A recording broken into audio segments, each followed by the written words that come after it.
Welcome to the Female Founder Friday podcast, a collection of inspiring conversations with the most interesting female entrepreneurs and small business owners. I'm your host, Lindsay White, and together with my incredible guests, we'll explore the struggles of being a female entrepreneur, the most important lessons, and the future of women leaders in business. I'm passionate about helping female entrepreneurs become the calm, confident leader their team and their business need. And that's why I've created my VIP leadership coaching program. This 3-month program is specifically designed to help high-performing women uncover their authentic leadership brand and style so they can lead more effectively in every aspect of their life and their business. If you're ready to transform your leadership, connect with me today at highvoltageleadership.ca. My guest on this week's episode is Sue Barber, executive coach, former IT director at the Kraft Corporation, and now she can add author to her list of accomplishments. Sue spent 26 years working in a corporate environment, and despite being a high performer, was told at one point, "You're invisible." And initially, this was an incredible kick in the gut, but Sue took it as an inspiration to be bolder and more authentic, and now that's exactly what she does to help her clients. She helps them raise their visibility to really help them build a more fulfilling and successful career. But it's not just about visibility at work.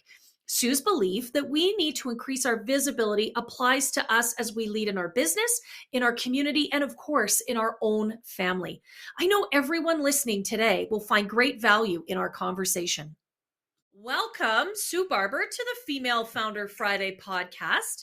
How Thank are you. you today? Yeah. I am wonderful. It's a little rainy here today, but we're going to just bring out some sunshine and talk some fun stuff today. I love it. I love it. Well, let's jump in. Sue, tell us about your journey as a female founder. What does that look like? Well, I started my own company about 5 years ago, and before that, I worked in corporate for about 26 years at Kraft. And I decided at some point that I really wanted to coach people and help them find ways to be more visible in their career. And some of that was my own journey. Before I left Kraft, I had to learn that for myself. And so moving into entrepreneurship and having my own company meant I almost had to learn it all over again, because it's a whole different level of visibility when you don't have a company's name behind you and you have to stand on your own. So for me, it was this journey of, what do I want to do? How do I want to start a company? How do I want this to go? And as I moved down the path, I met some wonderful people who were very helpful to get me in the right direction. And it's been great. I coach one-on-one. I help people in companies. I work with them on retreats and workshops, and recently have authored this book that I'm super excited about that's coming out in a couple of days. Yeah. I think that's so cool. I mean, what an incredible career that you had at Kraft. I mean, 26 years, that's a pretty good shift, Sue. Yeah, that's someone's whole life, right? Essentially, I mean, you raised a child to adulthood. I mean, I'm curious, what was the sort of impetus to leave? What was that magic moment? The magic moment was not really my own decision, to some extent. It was actually a merger that happened with the company. And although I could have stayed, I just saw that it was an opportunity for me to kind of take a next step. Yeah. And sometimes when you've been at a company for a really long time, it's hard to leave. And it was definitely scary having been there that long and knowing everything about the company. And what was interesting is both my mom and my grandfather both worked at the company as well. No way. In all the iterations. Yeah. So it has been a legacy that has been in my family forever. So to leave all of that also kind of struck me as, wow, this is interesting. Now there's not going to be anyone here after I leave. But yeah, I really enjoyed the company. I learned a lot. They taught me so much. And so it was hard to walk away from that. But it was also exciting to get to start something new and try it out and see how it all would work. I love that. For many of us, we don't start as entrepreneurs. I mean, there are some people that do. They really, that's part of their family culture. That's what they do. But for so many of us as female founders, there's a moment, there's a shift, there's something that happens where we leave our corporate role behind. We take everything we've learned, and it's like terrifying and exhilarating kind of like bungee jumping or cliff dive. Like Exactly. it's kind of that level of terror and excitement all combined together. And you Yes. literally just you step off the cliff. Whether to some degree you're a little bit pushed, Sue, or I Yep. mean in my case, I quit my 10-year career. I literally quit in the middle of a meeting and I shut my computer and I walked out. So some of us are pushed, Wow. some of us just, we light that bridge on fire and walk away, right? Whatever. Whatever your journey. I mean, this is what's cool about these conversations. I Whatever love your journey that. is. So Sometimes you just light the bridge on fire and just throw the just go. gas can over your shoulder.